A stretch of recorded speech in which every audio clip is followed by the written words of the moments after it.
Mr. President, I'd like to rearrange the agenda, please. Okay. I'd like to bring forth item 16D5. Can we go to 13B1? I'd like to make a motion to rearrange the agenda, bring forth item 16D5. Second. If I could bring a point of order, Mr. President? Sure, go ahead. And it really isn't a point of order, but maybe you may want to wait until the presentation under 13B1 regarding facilities, because then we'd get to see what is being suggested before the budget amendment item in a moment. It'd be my suggestion. So If you want to withdraw your, I'll withdraw my second. I will withdraw my agenda motion. thank you for your Well, consideration. actually, you just, can you just make it after 13B1? Right. Can we just Yes. vote on that? Yeah. That's my suggestion, is to make So a do you want to make reorg a, at do you want to that make a time. motion to do B1? That's what he's doing right now, Okay. right? Yes. And Danny seconded, That so, was my We have a motion on the floor to bring 13B1 and a second. All those in favor of the motion signify by saying aye. aye. Opposed? We're gonna Motion bring it after passes. 13B1. That's correct. That's not what he said in the original motion. Is No, that the what- original motion. So just point of clarification. Right now, the motion the motion is to do 13B1, which is a report regarding. Okay? It's been voted on in second, so we're going to do that first. So, Dr. Gonzalez, 13B1. The only thing is, okay, yeah, you're right. No, we're Yeah, right. you're right, you're Can you right. say that again? Because it sounds good. I know, for once, you're right. Just sounds good. 13B1, Dr. Gonzalez. Yes, sir, Mr. President. This is a monthly report from our Facilities Maintenance and Operation Department, and Mr. Trevino will introduce this month's projects. This item is for information purposes only. Good evening, Mr. Trevino. No pressure, Ruben, but I think people are here to hear your report. They're not here for his charming personality? Well, That too, that too. Good evening, members of the board. Dr. Gonzalez, I'm here to present on these previous months' current projects that we have going on with our Facilities Maintenance and Operations Department.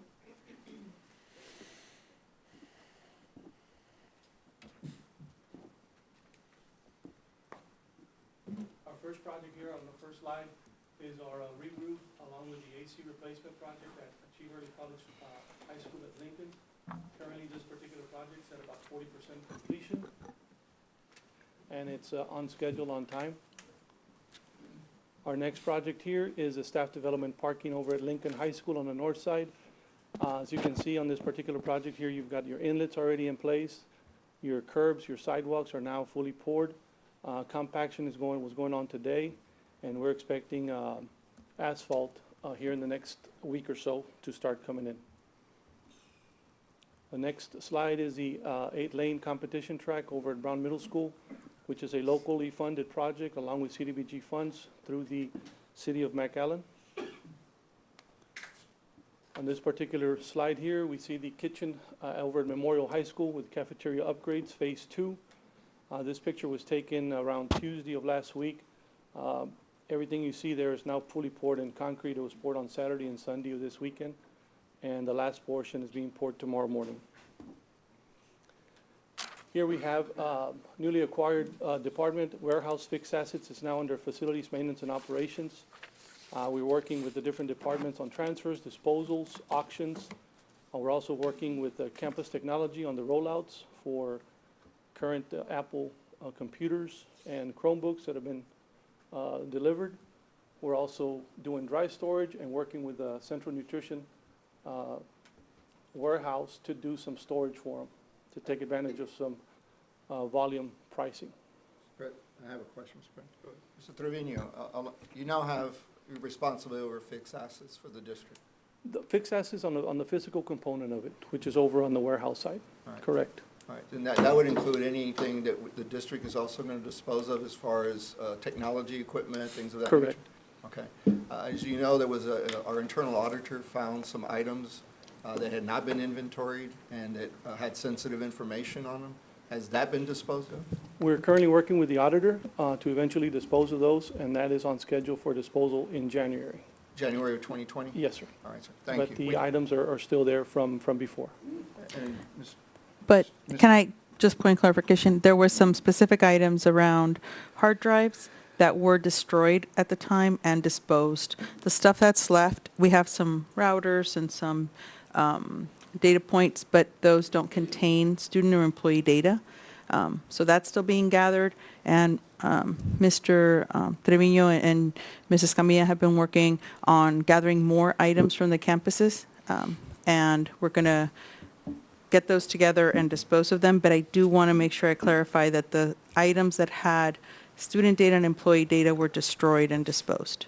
That is the key, and that's the primary That was reason for the, my question. that's correct. All right, so thank you. And along those same lines, I'm sorry, just real quick, on the campus technology rollout, on the secondary, there is some question, did teachers have a choice on which platform you use after all, on the rollout? That section was done Yes. through Right. technology, but yes, They did, okay, perfect. Yes. And then Ruben, I might have missed this on the other cafeterias, but in Memorial, the Ag Farm, there are some funds that came from Texas Department of Agriculture. For the cafeteria Yes. expansion of Memorial, yes, that is correct. Did those funds also apply to the row and Mackay? Part of them, yes. Oh, they through- did, okay, I through just missed it. central- through- Oh, that's great, thank you. Our next slide is the holiday parade, as you all saw in the video earlier. FMO participated in getting the stadium prepped up along with the city, provided assistance from electrical department to HVAC to custodial, and we helped them have a successful event this past Saturday. For the month of October, we had 1,360 work orders submitted, 1,021 completed. In the month of November, it's 911 and 681 completed. This next couple of slides here is the concept that we currently have. This is the same presentation that I presented to City Council and on one of their boards. It is strictly a concept to start the funding and get the ball rolling on this particular project. We are in the strictly schematic design stage. What you see right now, what you're going to see is just a preliminary design, nothing in concrete yet. It can still change on size, on square footage. And this is the press box replacement for the Veterans Memorial Stadium. Here what you see is a view from looking from the west side on something similar to what we're proposing for Veterans Memorial Stadium, to include an elevator now and a fully ADA accessible press box with 2 floors. This here would be the lobby entrance, which is a ground floor. Currently what we have right now is you'd have a lobby that you'd walk into to access the elevator from the inside, a ticket booth, ticket window with an additional office, a mechanical room, a stairway on both sides, and then the corridor. The door that you see right now is an existing door that you go in to buy tickets currently. What you see in yellow would be an extension of the footprint towards the west side. Right here you see a view from the east side as to what the concept more or less would look like. The bottom section is the existing press box that would be reconfigured somewhat to include a film deck. That would be an exterior film deck with a roof over it, with ADA seating as well, with the ADA restroom on that deck view, along with additional film decks to the sides. This here would be the top floor, and this is the preliminary departments or areas that would be housed up there, which would be the press, radio, visitors coaches, home coaches, scoreboard, MITV, and then a multi-purpose room along with a veteran suite with a lobby area and mechanical room with his and her restrooms. Projected construction cost right now, we're looking at around $3 million. A total footprint for the press box would be at around 2,500 square feet at $1,200 per square foot. The final project yield will be in the neighborhood of around 5,745 to 5,800 square feet, depending on the configurations and what is the final design going to include. The projected timeline would take us to completion in late summer of 2021. We're looking at possibly completing it by August of 2021. If I may, Mr. Trevino. you took this to the city because this is part of a joint project that we're looking at an effort to bring back what was the Palm Bowl back then, what is now the NAIA Division II College Championships is what we're Correct. looking at, correct? Yes, sir. So the deficit that we had at the press box before was the space, the ability to have the ADA seating that we're looking at, and most importantly was the elevator, right? Correct. Yes, sir. Okay, thank you, sir. Also, just to follow up on the meeting, I don't know if the city's contacted you, but Ruben, you were at the committee meeting. It wasn't a full-blown city commission. The city committed to That's- 1 million out of the 1.5, which is their share, Okay, which is a cost share of the total project. We are pending official notification from City Manager, Mr. Rodriguez. Okay. He should be sending out an official notice in writing to Dr. Gonzalez and the board. is the 1 million just 1 million contingent to was- get it started? 1 million was to get started with the Okay. plans and specs and narrow down the actual cost. Okay. So that what they're committing to is they want to be committing to that final price. And I just want to, and that's great. So I know we'll put down an agenda once we get back from this city, what they're going to do. And looking at the two floors, it seems like everything's ADA compliant. So I'm just going to ask, just so I know I feel better. Because one of the issues for me on this project is our students that are involved in MIT, the MITV. MITV, thank you. They don't have access to the current stadium, so they wanted to be part of the film crew or, go upstairs, they couldn't.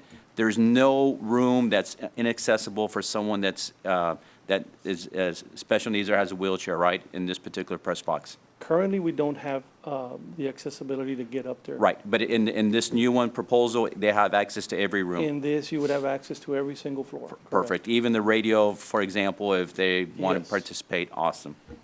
Okay, thank you. Mr. President, Sure, go ahead. can you recall when we did the renovations to the restroom facilities at the stadium? That was done, I'm going to say, I got here in 2015, that started in 2014, and it finished in the month of July, I believe, 2015.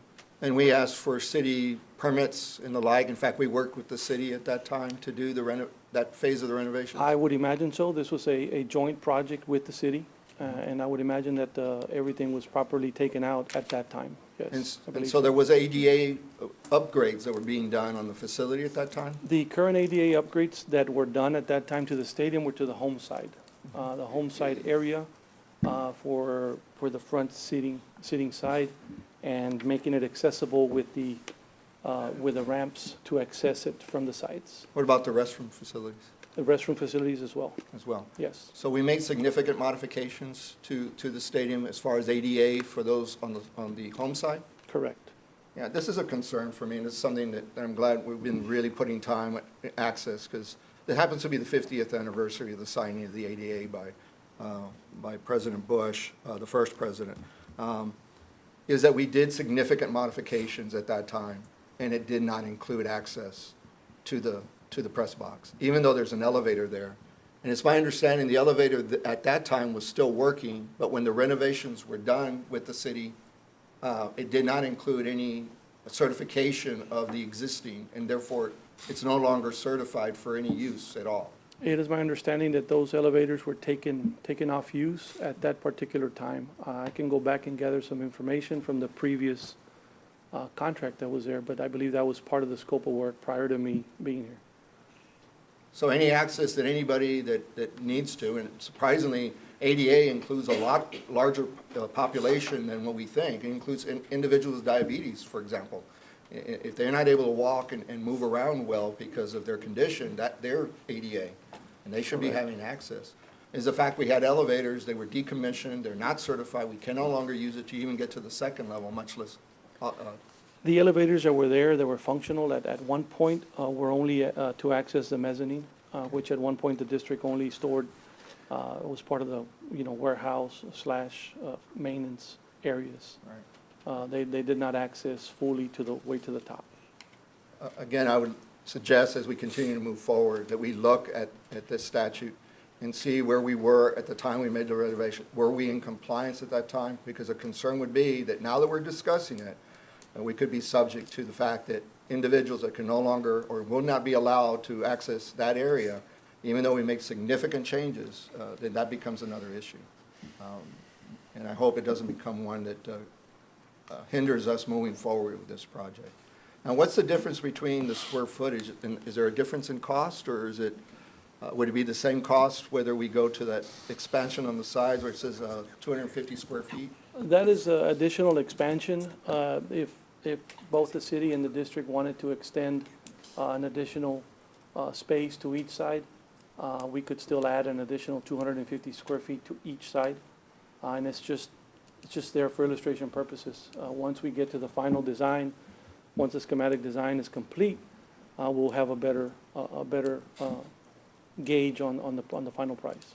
And again, getting back to ADA, Americans with Disability Act, and also IDEA, which is Individuals with Disability Education Act, and us being able to get every child access to our facilities. What other facilities in the district have elevators or have access through elevators to other? Currently, we have elevators at Travis, Rowe, McHigh, all of our Lamar, different schools with the second floor access, and they're all accessible.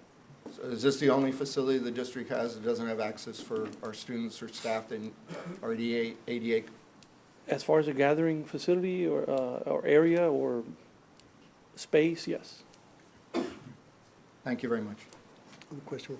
Ruben, you said the elevators only gave access to the mezzanine, so you're talking about the area under the bleachers, right? Under the bleachers, that is correct, sir. So even if they were functioning, they wouldn't take anybody No, on the outside? not to the very top of the press box, no. Okay. Only for the mezzanine, which at one time it was part of the central kitchen / facilities maintenance. But you're talking about the part underneath the bleachers? Underneath the bleachers, correct.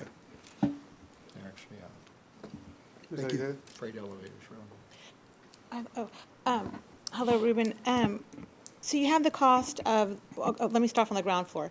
The ground floor, that new area, the 1,770 square feet, I'd really like to see that be used as an alumni center and maybe go out to the community and ask them if they have ideas on names on who we could name the alumni center after. Have it be sort of a museum where we can have old relics and, old uniforms and, things like that. But that's for another day. But my question is, the 1,770 on the ground floor, and then the film deck, the 1,475, where's the funding coming for that? And what do you, it's not going to be $1,200 a square foot, obviously, because it's not going to be built out so high end, but what's your projection for that? Because- The projected construction cost, and this is based on our professional design team that we're working with. They went out and asked a couple of districts that had currently built some press box facilities throughout the state of Texas. The cost is coming in at around the 1,200 square foot mark, and this is over in the, of course, San Antonio, Houston, Dallas area. Down here, we would expect to have that price at a maybe 15 to 20% cut. The square foot, which is a 2,500 square foot, is the footprint for the very top floor. Right. The 5745 is the addition of those other two that you just mentioned. We have to come in with the elevator shaft, with the structure, with everything to get to the top floor. Once we decide what those two other areas are going to be, depending on what we want, the projected cost is $1,200 for all of them together. So you're saying that it's $1,200 a square foot for the entire Based on the 5,745 feet? So it's not $1,200 a square foot, it's, It's $1,200 a square foot based on the footprint of 2,500 square feet for your whole structure. okay, What comes in between is already there. It's just filling in those areas. okay. Okay, that was my concern, because I The only thought, thing that is not included on a projected, of course, is the furniture and equipment that would go in there. okay. It's just kind of misleading when you say 1,200 per square foot on the 2,500 square feet, but it's not 2,500 square feet. It's for the the footprint. 5,745 square Yeah. feet. So it's really not 1,200, okay, Correct. okay. Mr. President, if I may? Sure. I was going to recommend to you, Dr. Gonzalez, I think the last meeting that we had with the city joint at the convention center, we had a couple items, and this was one. I would recommend that we have another meeting with them shortly after New Year to discuss this and possibly do an after-action report on the parade, too. What went well, what didn't went well, stuff like that. So because I know there's going to be a lot of questions like, Trustee Crane had and I have. I'm sure they will, so it would be probably better we have a joint meeting again. I have That was a suggestion. sure. I have a couple of questions. How old is our stadium, if you were to guess? I believe our stadium was built in 1976. Since 1976, can you tell me when's the last time we've updated the press box? The press box really hasn't had any updated items go up there except for the equipment when we built the scoreboard 4.5 years ago. But the structure's been the same. And the structure, the shell is still the same. It's fully full port concrete. Okay. And currently now, if we have a person that's in a wheelchair and wants to come watch the game, they only have one option, am I correct? Correct. That's to sit at the lower level. Lower level or ground level. Is it fair to say that they don't have the best access or the best view to the game at that level? At that particular level, no. Okay. So I just want to make sure that the way this has been designed, there will be room for them to access and watch the game from that level. Correct. I have one more question. If a coach from another team has an offense or defensive coordinator or anybody that's designed to be in the press box and is in a wheelchair or is not capable of climbing stairs, how would he access? Wouldn't be able to access. Okay. Just a quick question for Ms. Richards. Ms. Richards, this money is already allocated out of our Maintenance tax. Tax maintenance. tax maintenance note. Thank you. Only that portion that will be renovated within the existing footprint. Anything that extends beyond that, and we do have some extension out of here. Right. Will have to be paid through other funding sources. So we allocated 1.5. Is that our portion? So we, Yes. okay. How soon, let's say we meet with the city and we discuss, we get everything hashed out? 'Cause the last time we met there, they were open to doing this pretty quick. Let's say we come together by February and we're able to agree, how soon can this project start? It's not going to happen for next year, is my understanding, right? Happen the following year? The design development needs to start here pretty quick to be able to achieve that late summer 2021 date. So, okay. Perfect. Okay. It could come from the city side. That's all, that's, Go ahead. I'm sorry, now you have me, I was under the assumption when we were talking about this under the tax maintenance note that all this money was going to be done through the tax maintenance note.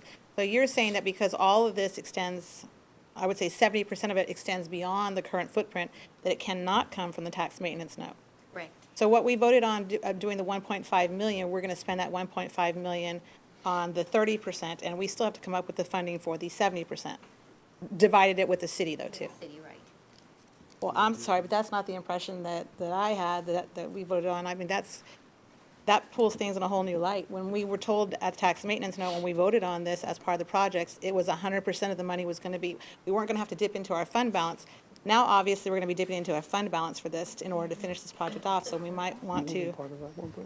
I don't think, Well, even if we do, I don't think we're at that level yet, but once that is broken up, that'll be brought to the board for the vote to vote on. So we can discuss that at another time. There's no use to discuss it now because we don't know the exact projected cost.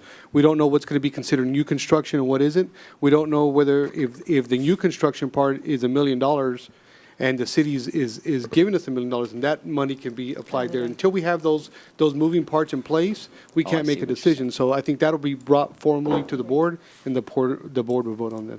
Yes, I wanted to clarify that was the reason why we went to the city was so that we could find that balance, that $1 million to offset those costs, so that we didn't specifically have to dip into fund balance. and there's another factor too, and I can't believe I'm going to say that Mr. Suarez was actually right again twice. Twice? But he brought up at a workshop also possible naming rights, and I know you alluded to that too. Those are great ideas. So those are things that we can look at as well too. Stop right there, Mr. Suarez. That's correct. That is still part of the formula right now. Okay. You can say I'm right too, Ms. Benavides. It's okay. Go ahead. Our next slide here is a representation, a schematic, a concept of our Agricultural Learning Center, Phase 1 and Phase 2. What you see in gray on the slide which is a parking lot with the entrance off of 29th, another new entrance, which would be the main entrance off of Auburn, and then we would have an auxiliary or service entrance further to the west on Auburn. That is considered Phase 1. Phase 1 is your parking lot, your entryways, your infrastructure, and funding is already in place, and the design is already pretty much complete for Phase 1. Phase 2 is an existing footprint, pretty much to scale, of a barn that would encompass 250 by 100, with the area in front being a classroom facility, lab type, and the additional area or the side to the west could be converted or could be built to have our restroom facilities, concession stand, or whatever the final decision is for that particular area. We are currently looking at a schematic. This is not set in stone. This is just for illustration purposes. That would be a front view. On the bottom view, you'd see the existing hog barn that is there. And then to the right of it, which would be to the west side, you'd have it coming in from the front entrance into the main parking in the front. If I go back here, the existing hog barn that I just talked about is the one to the right of that main brown area, which is the main barn.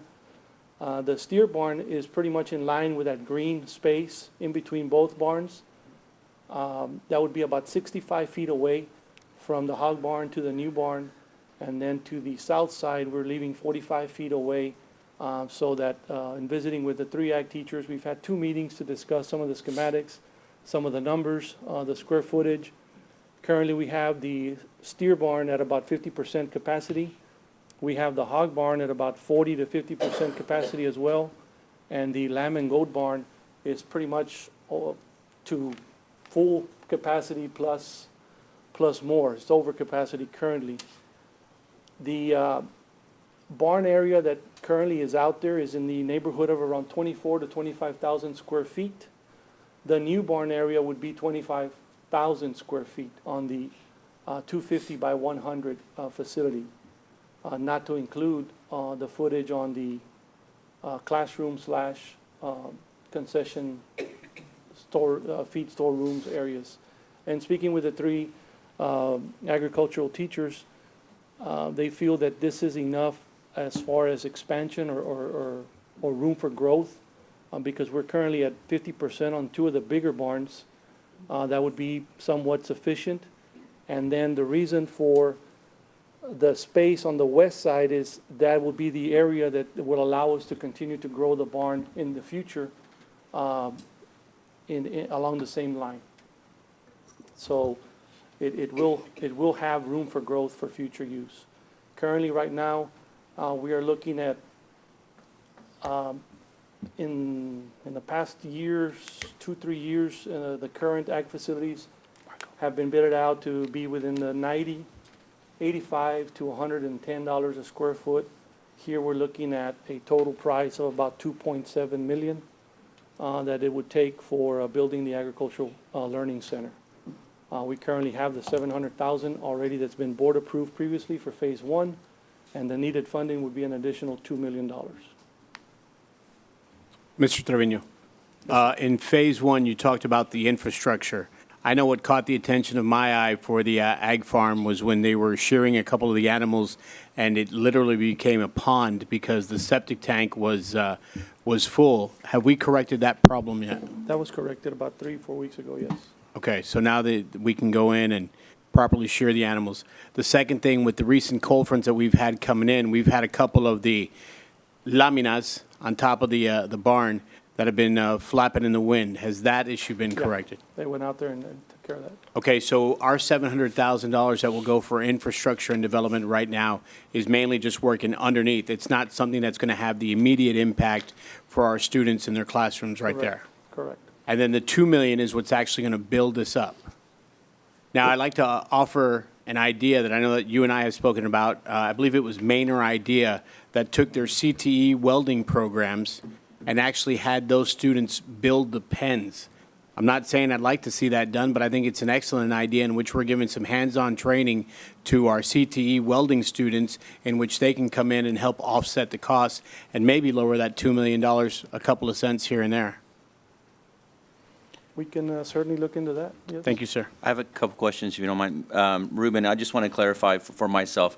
Looking at the map right there, to the right is the current ag farm. So if we approve phase one, phase two, phase one's been approved, if we approve phase two, will they still be using that structure, the old structure? In speaking with our three agricultural teachers, they've mentioned that the lamb and goat barn would be fully demoed along with the existing steer barn. So to the right, only that would one- completely, yes. okay, The only good. one that would stay would be the current hog barn. Where's that at? That would be that long, big building that's right in the middle of the new structure and the old structure. Okay, That particular area right there, it would be a multi-use. It can be used for storage of hay for the students. It can be used to house a couple of sick animals and get them away from the normal, the other areas. And they can also be used to store a couple of trailers or equipment. okay. Because once this facility is built, everything that you see up there, which are the portable buildings, all of that would be moved away and demolished. One thing concerns me that you said for future growth, and I'm just going to be just point blank. This facility has been there for years and years, since I've been in school. I mean, a long time ago, right? Really long. Really long. I want to build a facility that meets our needs and not anticipating having to come back in 5, 10 years from now, because we've been struggling to find the money now. I mean, we need to build a facility that, and I know, hopefully we'll get such a growth of students and that'll be a problem to have, but I mean, is there anything that's missing out of this facility? And I'm not asking you to answer that, so I'm going to lead to the second question, or my next remark, is that I think Dr. Gonzalez probably should make it to you, is that we probably should have a meeting with the parents, because I see them working there on weekends, and they know their needs better than anybody else. So I'd like to include them, so we get the input. Obviously, it's still our votes and, all that stuff, but I think it'd behoove us if we bring them in so they can take a look at it, because I don't know what they need, and, I just want to make sure that we build something that they need. So just a suggestion, it's up to y'all, however y'all want to handle that. And then the next one is Ms. Richards, we're taking this out of our fund balance.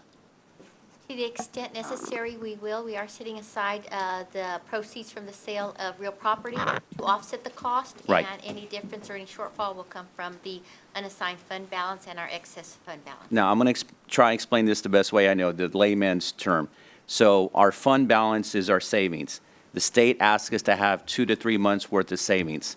We have that in excess of, because you've done a great job with, obviously your staff won an award, and we financially sound, we're doing all the great things your staff is. So we have a little bit of excess money to put into this project. Is that a fair assessment? We are setting aside 2.5 months of operating expenditures in terms of cash on hand. And once we do that, we do have excess funds. Awesome. And then I think the last one, I saw Norma sitting over there. This is one that I definitely like to put out there for the public for naming rights. I don't know if there's anybody there's any interest or not, but it's worth it. If we get any type of assistance from sponsorship that way, that would help us as well. And then the last one, when I talked about the press box, we talked about the parade, with the meeting with the city. I'd like to include this one too, because I think Ms. Crane said that they would be interested in maybe doing a fence. So I think we need to include them, so that way, if they have any resources that they can add it to, because I know the baseball park is right there across, and they like to match it and do all that, so. And then possibly, the fourth one is A&M, to see the campus there. They'll be interested in anything with this, since they're in the city of McAllen, and this is, obviously there's some connections there, so we need to reach out to them. And Chad Hooten is their provost assistant. He was the one that was in charge of the facility over here. Maybe it's behoove us to reach out to him and to see if they'd be interested in sitting down and talking to you, or, whoever, just to see if there's anything they can do to help us. So anyway, I'm glad to see this, and we're going to vote on this here shortly, hopefully. Okay, go ahead. I'm sorry. Thank you, Mr. President. You got most of them, but I just want to clarify. Up to this point, have parents been involved? You mentioned the teachers from the 3 comprehensive high schools have been included. Have any parents been involved in any stage, either with the coaches or with yourself? At this particular time, because it's only a schematic, the funding is still not in place. We still need to engage the design professionals. Once that is in place, then we'll be meeting with each chapter so that each chapter can have their own booster meeting / parent meeting and allow for some input if needed. Mr. President, if I may. Sure. One thing, just to your point, trustee Salivar, we are talking about focus groups to include parents and then also putting out a thought exchange to get a bigger, throw the net out wider with regard to what the public would like to see in both facilities. So that's important to us to make sure that we're meeting the needs of our customers and that our parents have a say and that our students have a say. We want to grow this program. We want to do it right. To Trustee Alvarado's point, it's been a long time coming that this Ag Forum is obviously very important to us as a learning center now. We're calling it a learning center, and we're going to make sure to get input. Okay, thank you. The way I understood, we put, in phase 1, we've already budgeted, it's about $700,000. Correct. And how many parking slots are there going to be included there? Right now, we are looking in the neighborhood of 50 parking spaces, depending on the size that we end up with and what the requirements will be for that. It may go up, may go down. Okay, thank you. And so that brings us down to roughly about $2 million. And what was discussed earlier is that in a previous workshop, the Board of Trustees gave the direction to administration that any funds from the 2 properties or any other property for the foreseeable future is sold from the district, then those monies are going into a line item. And that line item, is my understanding, in the budget has already been established. Yes, it is, and it will be presented during tonight's board meeting for Okay. approval. And right now, 2 properties are in play, and those 2 properties could total $890,000. Yes, sir. All right. So that would bring us to $1,110,000, más o menos. And so between the boosters and the naming rights, that could be covered as well. Absolutely. And hopefully we can encourage the public and help us in that regard. All right. Thank you. Thank you, Mr. President. Thank you. To go along with what Trustee Alvarado was saying, it'd be nice to talk to the city about our parking, because I would imagine that if our parking was outside of the fence, that it would be better for the city use, because they could have the baseball people could use our parking facilities when they're having baseball games. And then if we just had the fence actually just around the campus, so to speak. But if the parking was on the outside of the campus, so that people could use the parking in the evening and stuff like that. So you don't have to be an ag member to use the parking lot. You could be a member of the community watching a baseball game and use our parking lot, is what I'm saying. So it'd be interesting to see what the city says on where we can put our fence, so as we can best use all of our parking spaces. So that was just. And real quick, along to Trustee Ali said, if I may, I know it's not to scale, but the parking slots themselves could be closer to the street. And I know it's not to scale. It shows like, unless there's an easement there, maybe we can get them closer. Okay. Just a thought. I think the parents would like to have some parking spots inside, but to your point, it'd be good to have some outside for the overflow of the baseball tournaments and all that, but we'll figure all that out. I did want to add one thing, because y'all said the selling of the land should go for this. I think also we had the scoreboard talking, I'm going to go to the press box, which we paid through sponsorship, and that's now actually generate revenue. I think we should consider that fund's going to the press box if there's, just to help offset that, because that again, so we won't have to, kind of limit. I don't know how much it is per year or what we're making projected, or. We're in our last year for our payment Okay. on the. So it's not a zero yet? It's not available this year. Okay, it'll be next time. Yes, sir, Darn it. next fiscal year. But we're all gonna have a big party when it's at zero, right? Absolutely. Okay. You might be invited, Mr. Guanalo. I'm never invited, I just show up. And this concludes my report. Okay, hold on, Ruben, I have some things. I like that, though. That was good. Good try. I'm going for number 4, and I think I can get Mr. Alvarado to say that I'm right. So, I know he makes a suggestion about now that it's a learning center, that we can involve A&M, and I know he's a little loyal to that, but I think that we have 2 other surrounding universities or college. I know the STC, the offer should be made to them, and also Absolutely. UTRGV. Absolutely. You're right. So we have options. This learning center has options now. I'm going to ask you this, and I already know the answer, but I was a future farmer of America. I fed my pig once a week, which is why I didn't make the show. But I got an extra week of spring break. So, but one of the concerns, I know that I think Ms. Alizet and I were both together when we were talking to the city about the additional parking. Some of the concerns, though, that I know parents have, and I know that I had when I would go feed my animals, that we go very early in the morning. And so if the parking lot is too far, it becomes a safety issue, especially for the young ladies that go by themselves to feed the animals, or even the young men, or even us fathers that have to go feed the animals because our kids don't want to go. Parents are laughing because we know what happens. But so in the schematics, and I think parents are going to agree that we have access to have the majority of the parking, no doubt, be outside, because I think that the city would offset the cost because they need it as well. But I think primarily have definitely enough parking spaces inside for safety concerns. And I know that, on a Saturday evening when the baseball games are going on, there's not, unless it's the week or two before the show, there's not a lot of traffic in that area, which is when the baseball fields are being used. But those are all things that nothing is set in stone. So I want to let the parents know, don't leave out of here thinking, oh, these guys don't know what they're talking about.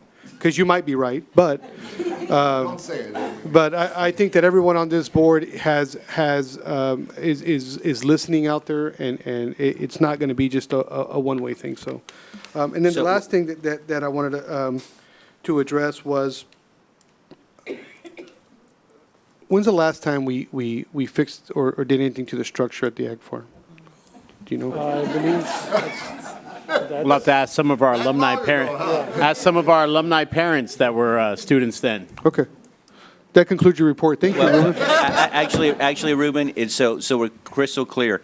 So if this amendment does pass, which is going to be the next item, what happens next, and how long will it take us to build it? And I'm not trying to put you on the spot, and don't give me a short timeline. Give me the realistic. How soon can we see a new structure if this passes? currently, right now, realistically, having the funds in place, once a budget amendment goes through, if it does, we will engage our engineer/architect to proceed with the design, meet with the current end users, which are our ag teachers / parents. And the ideal goal, the ideal situation would be to start construction the week right after spring break, which is right after stock show season, and then have all of April, May, June, July, all of August, and hopefully completed by the beginning of September, mid-September. So we're approaching a good window. Wow. I've discussed it with the design team, and it is attainable. We just got to have everything in place. Now, if it doesn't meet that timeline, it's okay, because I think at the end of the day, we just want a new facility. So I applaud you for being very, aggressive in that. And at the end of the day, I'll be happy whenever you build this. So if you could, I'm sure if you stick to that, there'll be a big barbecue and you'll be invited to that. Can we get a couple animals? No. Fish fry would be more appropriate. Mr. President, I think now we can move towards the actual budget amendment to cover some of this in other areas. I move to reorganize the agenda 16D5 to be discussed at this time, page 5, 6, 8. Second. We have a motion, the second. All those in favor of the motion signify by saying aye. Aye. Opposed? Dr. Gonzalez. Yes, sir, Mr. President. Administration is recommending the approval of the November 2019 budget amendment for the 2019-2020 fiscal year. And once again, we are requesting action on this item. So Move to moved, Mr. approve. President. We have a motion, the second. Any discussion? So this is the vote to approve the ag farm, right? Along other, Well, Along along, other- I know, I just want to make sure we, okay. You may want to question, I'll ask it, is how much is in the budget amendment, just to be sure. I can go over the highlights of the Please. budget amendment. I'll begin with the general fund.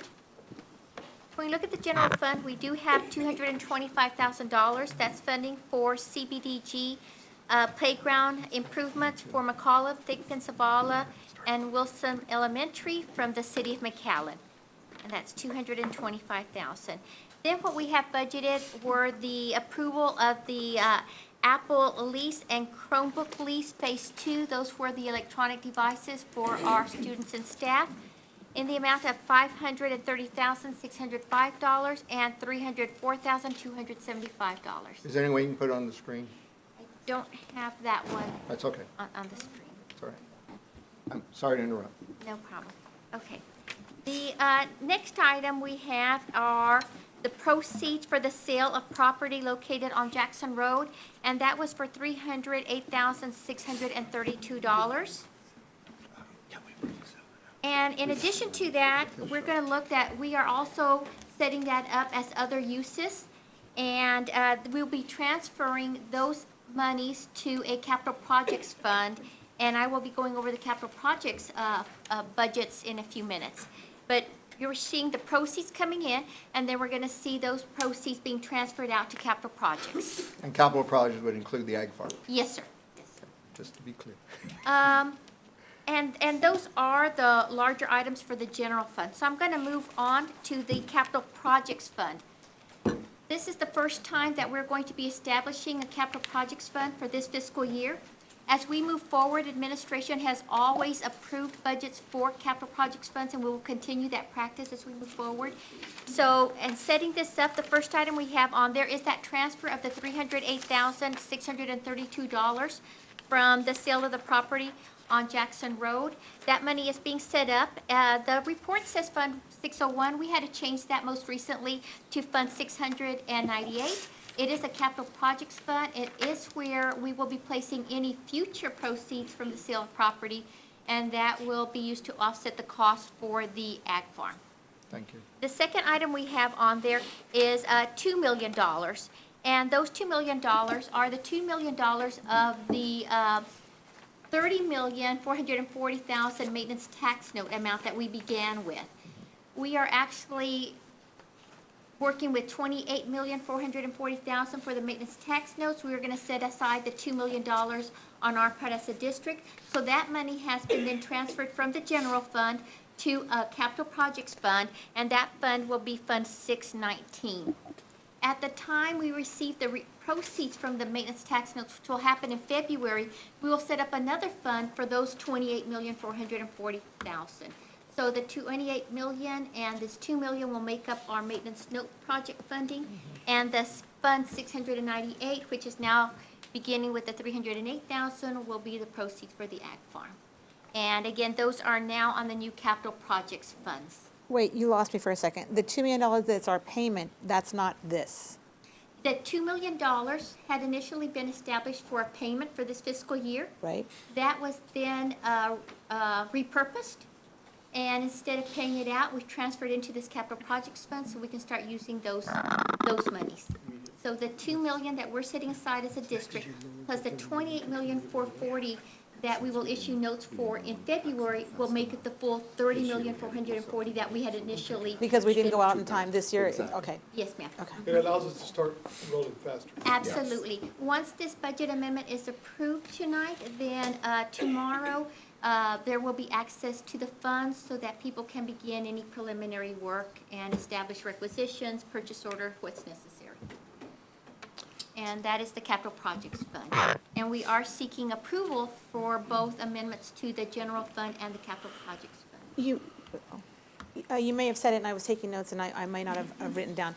How much is in our fund balance that's unrestricted, unencumbered, the works? How much is actually there? Okay. 13 million. No, it's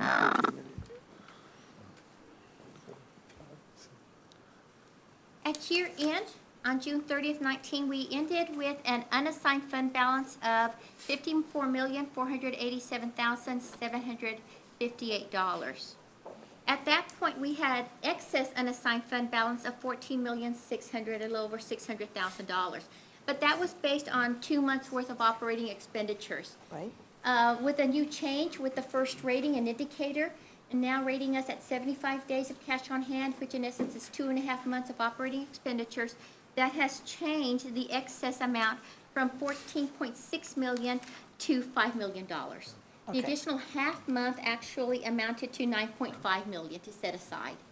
So that leaves us about 5 million in excess unassigned. And so we're talking, taking from that 5 million, taking the 2 million for the, or whatever money it's gonna cost for the ag farm. That's, so To the extent necessary, we are trying to find other funding sources to complete Right. the 2 million. But in the event we're not able to do that, we will dip into this excess. and in the event that we need more money from the press box, it would come from that same 5 million, because that's the only money that's unencumbered, is truly Right. 5 million.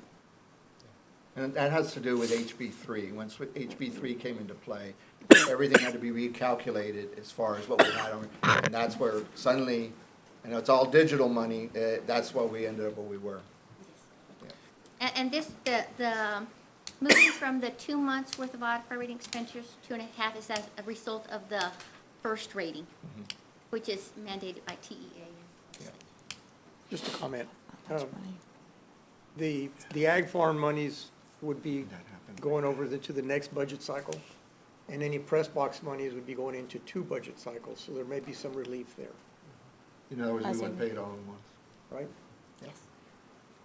Yes, anything unexpended for capital projects just rolls to the, keeps rolling to future years. Any other questions? Just a comment, we've been really conservative about going into our excessive fund balance. We hadn't really touched that. I think this is the first time we really touched it for a one-time project in a long time. That's incorrect. Or have we, for construction? We've been touching it. We've been touching it? We have in the past, but we've been able to generate enough revenues during the year to actually make it up. So in essence. It's a wash. It Okay. washes, right. I- And that my might- point and for that bringing might it be up, what happens this year We're very also. conservative, is my point, but this is something that we need, and it's a one-time project. So, Dr. Gonzalez, just want to thank you for your leadership on this. I know we've been on you for a little bit, you know, and your team responded, you responded. So just want to publicly thank you for making this thing work quickly. Okay, we have a motion on the floor and a second. We have I an do additional want to que- be very transparent to our taxpayers. Because our enrollment is down, we don't have the excess money in our fund balance like the old days. I mean, you know, 4 years ago, we had, in the unencumbered, that number was more like $14-15 million. Right. We don't have, and with enrollment declining, that number is not likely to grow. So we need to be very, you know, conservative and spend our money wisely. So I just wanted to say that, make that comment. But what happened, we had that even before we started having these conversations, and we had a parity. In other words, the ADA, because you can have membership, but your ADA was not well. And so years past, we had membership, but the ADA was not well. And so we were not able to generate the significant fund balance. But in the last 3 to 5 years, that ADA has increased significantly within the membership we have. Even though it's reduced, more kids are showing up to school, which is why we're doing well on the rating side, because the more they're in school, the more they learn from their teachers, and the better grades they're going to receive. I mean, that's the way it works. But the other factor is what happened with this legislative period, where everything was recalibrated. And so really almost overnight, because in our budget workshops during the summer, we were at the 15 million mark. And we hadn't made any expenditures since July until now, and suddenly we go to 5 million. Only because we're setting aside another half month's worth of operating expenditures. Exactly. Yes. So the Not because it's been spent, yes. That's correct, and not that we did anything different, it's just it got moved because the state mandates Right. that another half. So really, the $15 million was removed from a budgetary standpoint, but it's still there. It's still But there. we trying to operate within the unassigned for any new projects. Exactly, exactly. And So- at this Just wanna point, be you know, clear. we talk, and I know we referenced the 2 million. That's probably the worst-case scenario. I don't anticipate that if we dip into unassigned fund balance, that it will be at that amount. It'll be lesser, if not, sometimes we do have savings within the budget. As the year progresses, those materialize a little bit more. Some of it might be able to be offset that also. So it's, I just don't believe we'll be needing the 2 million. at the Yeah, end of the you have a motion? Thank you, Ms. Ruth. We have a motion on the floor and a second. All those in favor of the motion signify by saying aye. Aye. Opposed? Motion passes 7-0.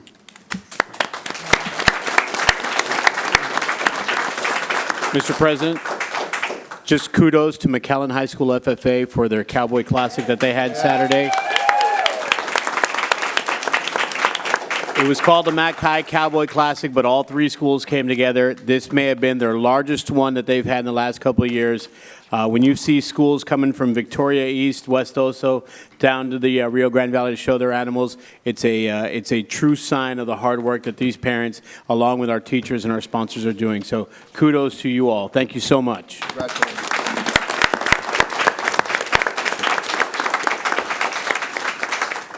So now for the fun stuff. We go to item 13A, Board Committee Reports. Don't leave, this is the good stuff. Thank y'all for coming. Bear with. Thank y'all for coming. They got their money, they're out. There you go.